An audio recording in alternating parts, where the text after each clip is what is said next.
एक ही घड़ी मुहूर्त में जन्म, कर्म अलग अलग क्यों? एक बार एक राजा ने विद्वान ज्योतिषियों और ज्योतिष प्रेमियों की सभा बुलाकर प्रश्न किया कि मेरी जन्म पत्रिका के अनुसार मेरा राजा बनने का योग मैं राजा बना, किंतु इस घड़ी मुहूर्त में अनेक जातकों ने जन्म लिया होगा जो राजा नहीं बन सके। क्यों? इसका क्या कारण है? राजा के इस प्रश्न से सब निरुत्तर हो गए। क्या जवाब दें कि एक ही घड़ी मुहूर्त में जन्म लेने पर भी सबके भाग्य अलग अलग क्यों हैं? सब सोच में पड़ गए कि अचानक एक वृद्ध खड़े हुए और बोले, महाराज की जय हो। आपके प्रश्न का उत्तर भला कौन दे सकता है? आप यहाँ से कुछ दूर घने जंगल में यदि जाएं तो वहाँ पर आपको एक महात्मा मिलेंगे। उनसे आपको उत्तर मिल सकता है। राजा की जिज्ञासा बढ़ी और जंगल में जाकर देखा कि एक महात्मा आग के ढेर के पास बैठकर अंगार खाने में व्यस्त हैं। सहमे हुए राजा ने महात्मा से जैसे ही प्रश्न पूछा, महात्मा ने क्रोधित होकर कहा, तेरे प्रश्न का उत्तर देने के लिए मेरे पास समय नहीं है। मैं भूख से पीड़ित हूँ। तेरे प्रश्न का उत्तर यहाँ से कुछ आगे पहाड़ियों के बीच एक और महात्मा है, वह दे सकते हैं। राजा की जिज्ञासा और बढ़ गई। पूरे अंधकार और पहाड़ी मार्ग पार कर बड़ी कठिनाइयों से राजा दूसरे महात्मा के पास पहुंचा, किंतु यह क्या, महात्मा को देखकर राजा हक्का बक्का रह गया।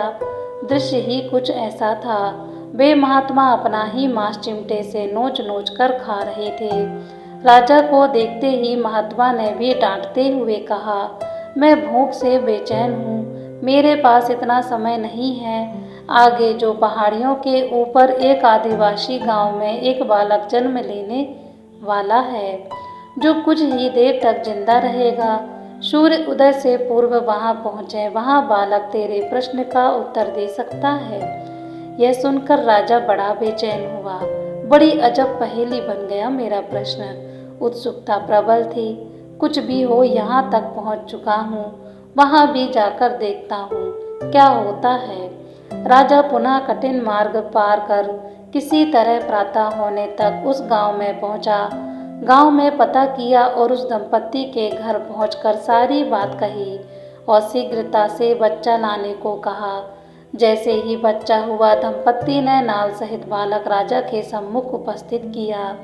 राजा को देखते ही बालक ने हंसते हुए कहा, राजन, मेरे पास भी समय नहीं है, किंतु अपना उत्तर सुन लो। तुम, मैं और दोनों महात्मा 7 जन्म पहले चारों भाई व राजकुमार थे। एक बार शिकार खेलते खेलते हम जंगल में भटक गए। 3 दिन तक भूखे प्यासे भटकते रहे। अचानक हम चारों भाइयों को आटे की एक पोटली मिली। जैसे तैसे हमने 4 बाटी सेकी और अपनी अपनी बाटी लेकर खाने बैठे ही थे कि भूख प्यास से तड़पते हुए एक महात्मा आ गए। अंगार खाने वाले भैया से उन्होंने कहा, बेटा, मैं 10 दिन से भूखा हूँ, अपनी बाटी में से मुझे भी कुछ दे दो। मुझ पर दया करो, जिससे मेरा भी जीवन बच जाए। इस घोर जंगल से पार निकलने की मुझ में कुछ समर्थ आ जाए। इतना सुनते ही भैया गुस्से से भड़क उठे और बोले, तुम्हें मैं दे दूंगा तो मैं क्या आज खाऊंगा, चलो भागो यहाँ से।